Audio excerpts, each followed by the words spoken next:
Hola, ¿qué tal? ¿Cómo andan? Bienvenidos a un nuevo programa de 100% seguro en un nuevo especial. ¿Cómo estás, Leo? Exactamente, muy bien, por suerte. Hoy llegamos al último viernes del mes, por lo cual desde el NH City Buenos Aires, como siempre, una entrevista mano a mano, almorzando con destacadas figuras de nuestro mercado. Nos referimos a Alejandro Simón, CEO del grupo Sancor Seguros, el grupo asegurador número 1 de la Argentina en lo que hace a ventas, pero también una empresa muy diversificada, tiene prepagas, tiene banco, tiene una presencia regional muy importante con entidades en Uruguay, en Paraguay, en Brasil y un compromiso muy fuerte con la política, con la sociedad, con la economía del conocimiento y con los emprendedores. Alejandro ingresó en la compañía en el año 98 y desde el 2016 que es su máximo responsable ejecutivo. Con él hablaremos de los temas más sensibles que hacen al negocio asegurador y a nuestro país. Advierte sobre los cortocircuitos que existen entre el corto y largo plazo. También se detiene en los temas que el mercado está más rezagado y en cuales viene avanzando bastante bien. Y puntualmente habla de el bajo poder de lobby del sector y también la necesidad de una mayor cohesión dentro del sector. Y hablando obviamente de temas que hacen a la actualidad, guerra de precios, auxilios mecánicos y muchos temas más. Bueno, programa presentado, un nuevo especial, un mano a mano imperdible. Una pausa muy breve y nos metemos de lleno en este especial mensual.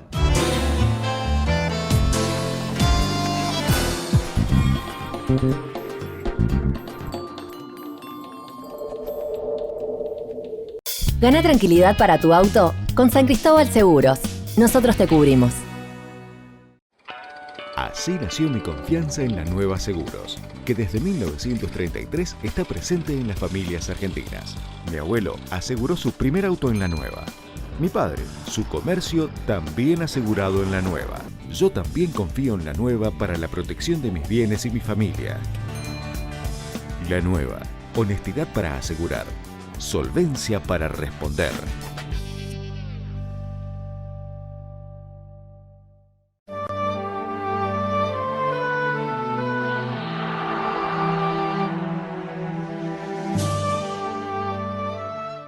Río Uruguay Seguros pone el seguro al alcance de tu mano con Rus Móvil.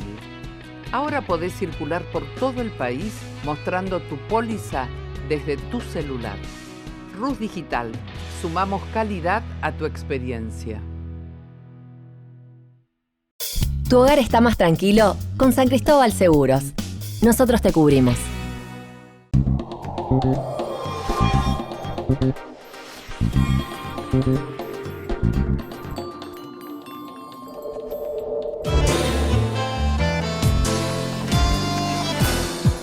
Bueno, y damos comienzo a este mano a mano que vamos a tener el día de hoy con Alejandro Simón, CEO del grupo Sancor Seguro. Gracias, Alejandro, por estar hoy aquí con nosotros y destinarnos estos minutos para charlar un ratito. No, muchísimas gracias a ustedes por la invitación, es un placer.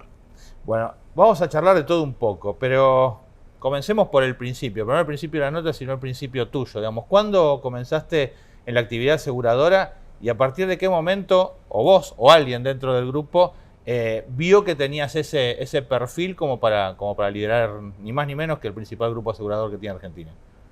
Bueno, fue una historia bastante larga ya. Corría el año 97. Yo estaba en los últimos años de la carrera de actuario, ya daba clases como ayudante en ese momento. Y bueno, por supuesto, la carrera de actuario está muy vinculada a la gestión del riesgo y a la actividad aseguradora de una manera natural. En esa oportunidad comencé a trabajar en una calificadora de riesgo que ahora es Moody's, en aquel momento era una calificadora nacional que después fue adquirida. Debido a cambios regulatorios de aquella época, las aseguradoras empezaron a ser calificadas con mucha mayor frecuencia y asiduidad. Me tocó, por lo tanto, desde allí poder conocer muchísimas de las principales aseguradoras de la época, algunas ya hoy no están o fueron compradas o fusionadas, por decir algo, la Buenos Aires. Otras siguen estando, pero por ahí cambiaron mucho los perfiles y también los lugares que ocupan dentro del sector asegurador. Pero bueno, me permitió conocer prácticamente a todo el mercado desde un ángulo que no es normalmente fácil de lograr a esa edad. Y claramente Sancor Seguros me cautivó desde el primer momento, ¿no? Ese vínculo humano donde la trascendencia era fundamental y no era solamente generar los resultados o el excedente, sino hacer las cosas con un contenido humano fue lo que más me gustó. Y en cierto momento, como ellos sabían que yo daba clases en la facultad, por eso lo mencionaba al principio, querían tener al primer actuario trabajando con ellos. Y bueno, si bien todavía no lo era, pero me autopostulé y allí arranqué, primero como suscriptor de seguros de personas, después área actuarial, la gerencia técnica, la gerencia de unidad de negocios, comercial, digamos, de cierta zona geográfica del país, el desarrollo internacional, y ya en el 2014 como director general y CEO hasta el día de hoy. Clarísimo. Y llegaste a ser CEO, digamos, y te preguntamos un poco cuál es el principal desafío hoy de llevar adelante, vos mencionás la cantidad de empleados, de productores, tenés un gran equipo atrás, tenés el consejo directivo, órganos propios también de ser una cooperativa, pero siendo CEO también muchas decisiones solamente sean en solitario. Hoy, ¿cuál es tu principal reto en este cargo tan desafiante? Es una muy buena pregunta. Realmente el mayor desafío es conciliar, yo creo, el corto plazo y el largo plazo, ¿no? Porque por supuesto que a uno le gusta enfocarse en el largo plazo, que tiene que ver con cuestiones de hacia dónde va el mundo, hacia dónde va la industria y por supuesto en ese marco dónde queremos ir nosotros. Pero también existen situaciones de coyuntura que hay que estar más en un país como el nuestro permanentemente abocados a atenderlas, ¿no? Por supuesto que la complejidad de un grupo tan extendido como el nuestro, con una pata en la medicina prepaga, en el sector financiero e incluso en Brasil, Uruguay y en Paraguay, implica mucho diálogo, mucho conocimiento de aspectos que van más allá de la mera técnica del seguro, pero que en una empresa donde yo digo siempre la clave es que trabajemos no solamente por el sueldo que se percibe a fin de mes o los productores por las comisiones que perciben a fin de mes, que por supuesto son fundamentales, pues es el sustento para el desarrollo de nuestras familias, pero tiene que haber algo más, que es el impacto que uno deja a nivel social, que deja humanamente y familiarmente en cada uno de los que componen el grupo, y eso claramente es el largo plazo. En un mundo que sabemos está en una etapa de cambios profundos, en un sector asegurador que está atendiendo diversos cambios de manera abrupta, con un contexto global de alta inflación, tasas de interés negativas, y donde básicamente el seguro tiende a ser más una parte de un concepto de servicios más palpables y no solamente una póliza, de manera que uno se enfoca en eso, ¿no? En el largo plazo y en qué necesita el grupo Sancor Seguros para mantener esos valores que tienen que ser inamovibles, que tienen que ver con el impacto que dejamos en la sociedad y el impacto humano, pero a su vez ser exitosos cada vez más en un ecosistema diferente al que hoy estamos viviendo.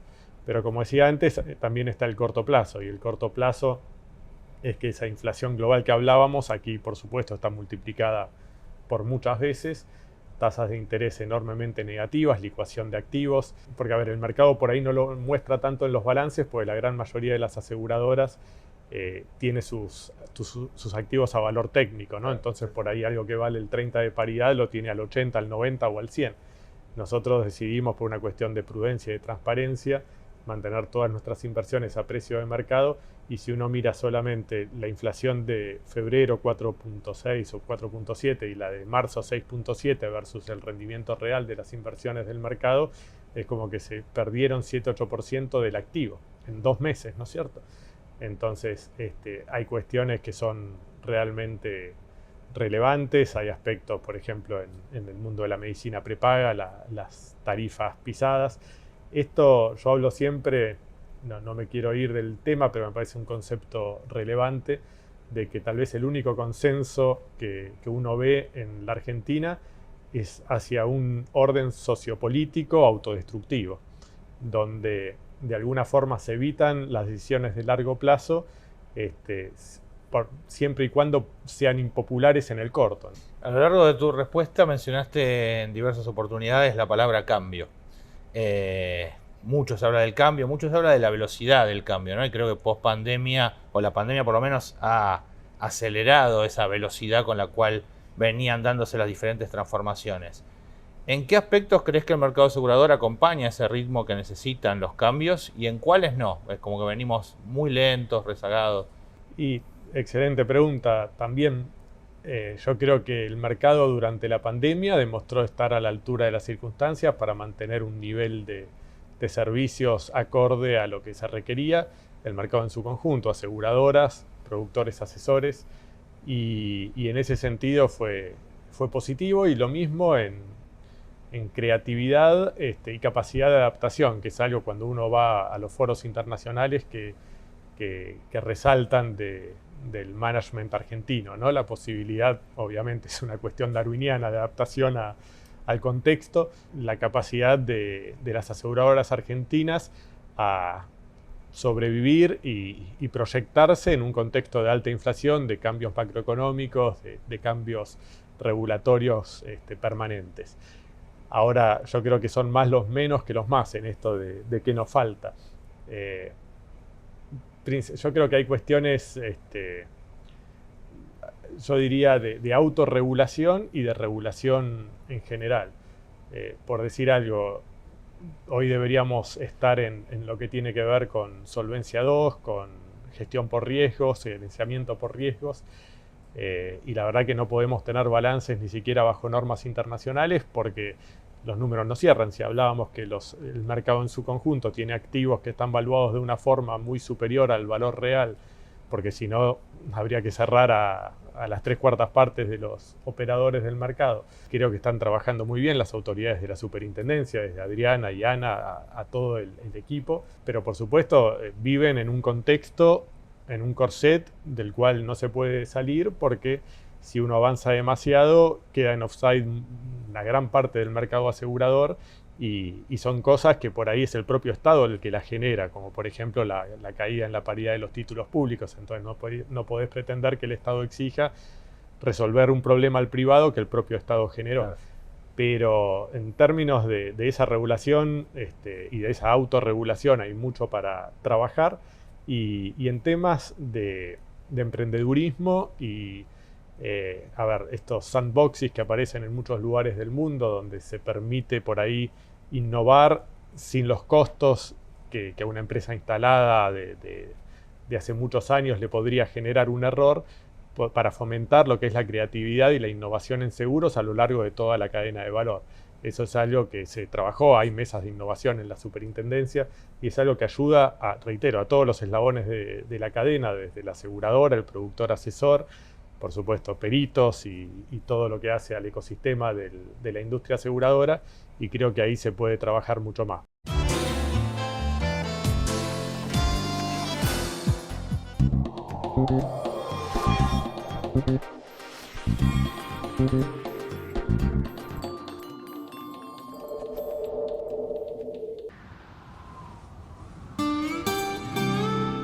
Hay una palabra que te contiene, que te hace sentir que todo va a salir bien.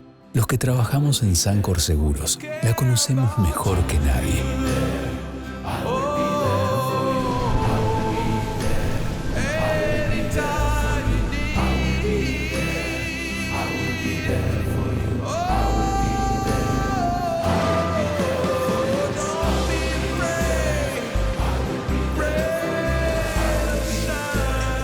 En Sancor Seguros estamos junto a vos en todo momento, acompañándote.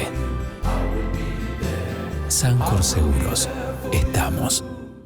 Somos Mercantil Andina. Con nuevas tecnologías creamos una experiencia única en seguros en cada rincón del país, con los valores que nos identifican hace 100 años. Más interconectados que nunca, en una comunidad que inspira, evoluciona y crece.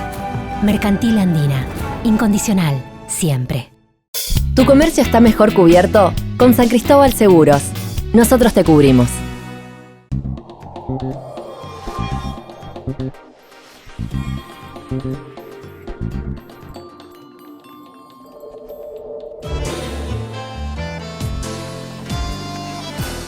Continuamos en este especial mensual en el Hotel NH City acá en la Ciudad de Buenos Aires con el CEO del grupo Sancor Seguro, Alejandro. Bueno, me consta que sos una persona de diálogo. Te ha tocado sentarte incluso hace poco tiempo en una mesa con el presidente de la Nación, con otros empresarios de otros sectores.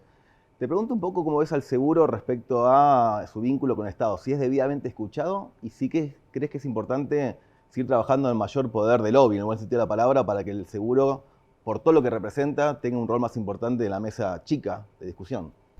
No, claramente no lo es, no es escuchado. Por supuesto, las culpas hay que buscarlas adentro y no afuera. Justamente y casualmente hoy a la mañana tuve una reunión del Consejo Económico y Social en Cancillería. Estaban todos los sectores, bancos, empresarios de los más diversos rubros. Y bueno, estaba el sindicato, o sea, Jorge Sola, pero yo entiendo más por CGT que como sindicato del seguro. Y no había un solo representante del sector asegurador. Por supuesto estaba yo representando a Sancor Seguros, pero no como representante, o sea, no me convocaron por ser sector asegurador. Y es una muestra de la poca capacidad de ser escuchado del sector en un gobierno. Pasa con todos los gobiernos, ¿no es cierto? Porque el problema es nuestro, pero incluso en un gobierno donde el presidente de la Nación fue superintendente de seguros, con lo cual deberíamos estar mucho más presentes. La falta de representatividad que hay en el sector, producto de la dispersión de las diferentes comunidades de negocios internas dentro de la industria, realmente no nos permite tener ese rol que el sector asegurador bien debería tener, ¿no? ¿Seguís luchando, por una federación que haga una cohesión de todas las cámaras? ¿Sigue siendo tu intención? A ver, no es que esté luchando por eso, yo creo que es lo que el mercado necesita. Por ejemplo, Freud decía en La psicología de las masas que no hay nada que genere mayores sentimientos de hostilidad que las diferencias pequeñas. Y si vos te pones a pensar entre las diferentes cámaras, estamos prácticamente de acuerdo en todo. Y muchas veces se sobredimensionan esas pequeñas diferencias, siendo mucho más lo que nos une que lo que nos separa, y se termina generando un mundo de esa situación junto con los personalismos típicos de nuestro mercado, donde uno empieza, no, si se sienta fulanito, no se sienta el otro. Entonces, realmente se llega a una situación donde estoy seguro que si uno se pone a hablar por ahí con los accionistas o con los representantes de las grandes cooperativas y mutuales, habría consensos rápidos. Cuando estuve de presidente de Adira, lo planteé en todos los foros que pude, después de dejar la presidencia de Adira. Sigo pensando en esa necesidad, pero no es algo que activamente esté trabajando. Claramente fortalecer la voz del seguro es un desafío. ¿Cuáles son los otros desafíos que vos ves? Hace un ratito hablabas acerca del tema de solvencia, en mucho se habla acerca del auxilio mecánico, la guerra tarifaria, la enorme cantidad de operadores que hay para un mercado que está bastante estable y con ciertos problemas. ¿Cuáles considerás vos que son los desafíos? Bueno, algunos problemas de esos que mencionás son de fondo, estructurales diría yo, que tienen que ver con la guerra tarifaria. A ver, venimos de una pandemia donde la baja, para hablar de los grandes rubros, ¿no? Empezando por automotores, que es el más voluminoso, la baja en la frecuencia de siniestros debido al menor tránsito generó que fuera posible sostener las tarifas por debajo de los índices inflacionarios. Pero claro, cuando se empezó a salir hacia una nueva normalidad, las tarifas quedaron, no te digo congeladas, pero muy retrasadas respecto a una inflación que es cada vez más creciente. Y eso implica adaptarse rápidamente. Pero a ver, todos sabemos que hay empresas y unas cuantas que hoy están pagando comisiones en cuotas, que están pagando siniestros en cuotas, y ya no solamente de terceros, sino incluso de sus propios asegurados. Y por ahí son las empresas que más tiran hacia abajo la tarifa con este mecanismo perverso de pagar siniestros de ayer con prima de hoy y estirar una agonía que las herramientas de las que disponen los órganos reguladores para evitar que esas cosas pasen están muy limitadas. Eso entonces, el tema de solvencia, que hoy con la licuación de activos producto de la alta inflación y las bajas tarifas, es realmente el problema grave que se viene. Yo hablaba hace 1 o 2 años de la problemática que íbamos a tener con el fondo de reserva el fondo de garantía de enfermedades profesionales de ART, y realmente se agotó en los tiempos en los que uno lamentablemente decía que iba a ocurrir. Pues hay otros que son por ahí, bien mencionabas, la cuestión del auxilio mecánico, que claramente es prácticamente irresoluble, porque hay la mitad de las grúas que se necesitan. Entonces, por más que uno se mate por tratar de dar un mejor servicio y tener prioridad sobre el otro, la realidad es que si no hay inversión en grúas, si no hay inversión, pues el negocio de los grueros no es rentable, y porque a su vez, si si una entidad decide hacer grandes empresas como existen en otros países, y los grueros no son autónomos, sino terminan siendo empleados, si se entra a la litigiosidad, y en ese caso el costo que tendría es muy superior a lo que hoy se está pagando, con el impacto sobre la tarifa final, realmente hace que la situación sea complicada, y es muy difícil para el sector eso, porque realmente, ¿qué es lo que vendemos nosotros? Confianza, y la confianza se traduce en siniestros. Muchas veces se pierde de vista y se cree que una aseguradora, que la mejor aseguradora se la percibe de alguna forma, si es prolija en la suscripción y en la emisión de las pólizas. En realidad lo que importa es qué tan prolija y justa y correcta es a la hora de pagar los siniestros, especialmente con los terceros, ¿no? Y realmente que obviamente la frecuencia es mucho menor que la cantidad de veces que se solicita una grúa por auxilio mecánico, la percepción muchas veces del asegurado respecto de su aseguradora termina siendo cómo fue el servicio de la grúa y no realmente cómo atiende los siniestros, ¿no? Alejandro, te pregunto un poco un mensaje que puedas dar al productor de seguros. Ustedes tienen más de 13.000, hay 40 y pico mil en el mercado. Está claro que en la pandemia se ha revalidado su rol, que la tecnología tiene que ser un aliado, no una amenaza para ellos, que es el canal más profesional. Pero bueno, ¿cómo hacer para que en el futuro sigan siendo más protagonistas todavía? Porque hay desafíos, como recién mencionabas en la nota, muy, muy cambiantes, permanentes. ¿Cuál es un poco el mensaje para seguir estando bien arriba? A ver, coincido plenamente con lo que decís. Su rol se ha revalorizado no solamente en la pandemia, sino yo diría en las últimas décadas, a medida que por ahí en otras economías se ha tendido más a políticas de desintermediación y se ha notado cómo la frecuencia de contratación de seguros o la penetración del seguro en las economías cae cuando no se le da al productor asesor el rol que merece. Creo que, como bien decís, en pandemia y mucho tiempo antes se ha revalorizado su rol. Sin duda que, como todo cambia, los cambios, decían antes, se dan de una manera cada vez más vertiginosa y el productor también tiene que cambiar. O sea, el rol del productor está más vigente que nunca, pero el productor exitoso de dentro de 20 años seguramente va a ser diferente al perfil del productor exitoso de hoy, como el de hoy es diferente por ahí al de hace 20 o 30 años atrás. Entonces el productor tiene que tomar la tecnología como una aliada, yo hablo siempre del tren del progreso, es decir, trata de subirte, al menos no te pongas en la vía, ¿no? Entonces ya no es una cuestión de me ayuda a trabajar mejor, sino que en el futuro sin la tecnología no vas a poder trabajar.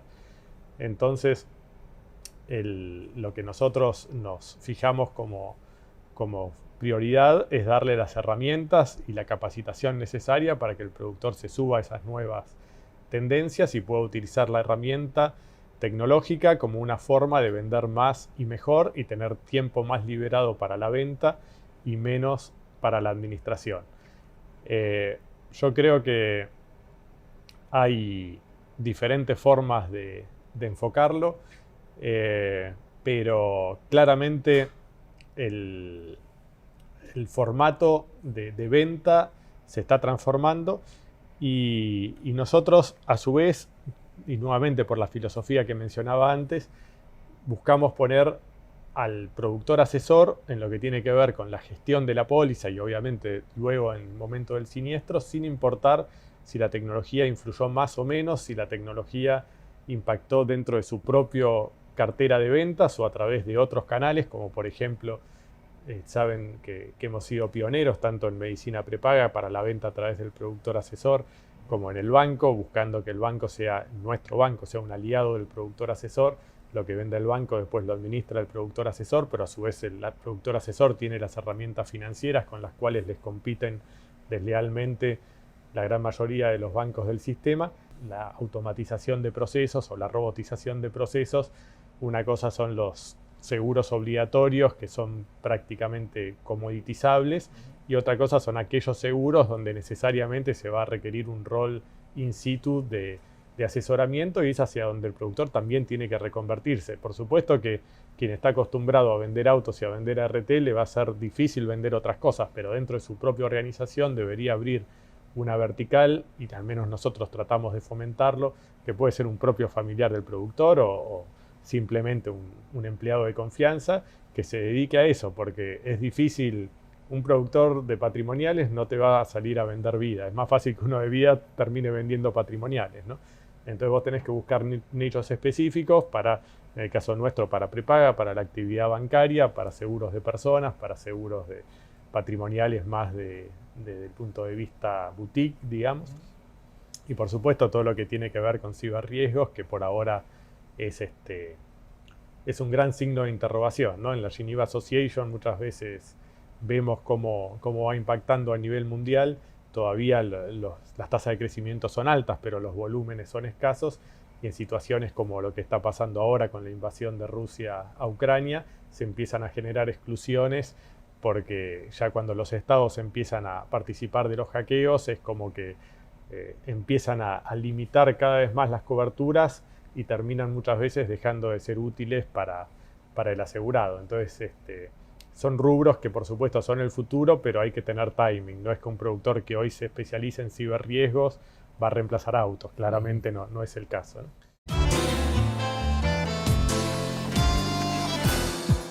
Llegamos al cierre del programa del día de hoy. Antes, como siempre, noticias. En el día de ayer se celebró mundialmente el Día de la Seguridad y Salud en el Trabajo. Datos oficiales de la República Argentina dan cuenta que el año pasado 9,5 millones de trabajadores fueron cubiertos por el sistema de riesgo del trabajo, por ende también por el mercado asegurador. El 5% pertenece al personal doméstico, un sector muy vulnerable que ha sido incorporado en los últimos años a este segmento. El año pasado se reportaron casi 19.300 enfermedades profesionales, 22% menos que en el 2019, pero 58% más que en el 2020. Un sistema del trabajo que muchas veces es cuestionado, pero sin embargo funciona, y aquí lo vemos. Y también el día de ayer se dio a conocer un informe de la calificadora Moody's respecto al panorama del mercado asegurador. La realidad muy poco alentador, sobre todo por 4 puntos. Uno tiene que ver con el crecimiento del primaje, que fue 1.6 negativo el año pasado, y se espera que este año sea modesto el crecimiento. Quizás también difícilmente se le emparde a la inflación. Una alta competencia que lleva a tarifas insuficientes, sumado a un contexto que viene subiendo fuertemente lo que es la siniestralidad, y también resultados técnicos a la baja por la mayor frecuencia y costos siniestrales, y también resultados financieros a la baja por tasas de interés reales negativas, que todo este mix lleva a rentabilidad negativa al mercado, del 8% en rojo para generales y del 24% en rojo para las ART. Llegamos al final de este programa. Antes queremos agradecerle a Alejandro Simón por haber compartido con nosotros esta entrevista. Ya estaremos convocando a los próximos líderes de los especiales que se vienen. Exactamente. Y el domingo es el Día Internacional del Trabajo, así que un saludo a todos los que forman parte de este mercado. Y por lo pronto nos vemos, como siempre, de costumbre, acá cada viernes por Canal Metro.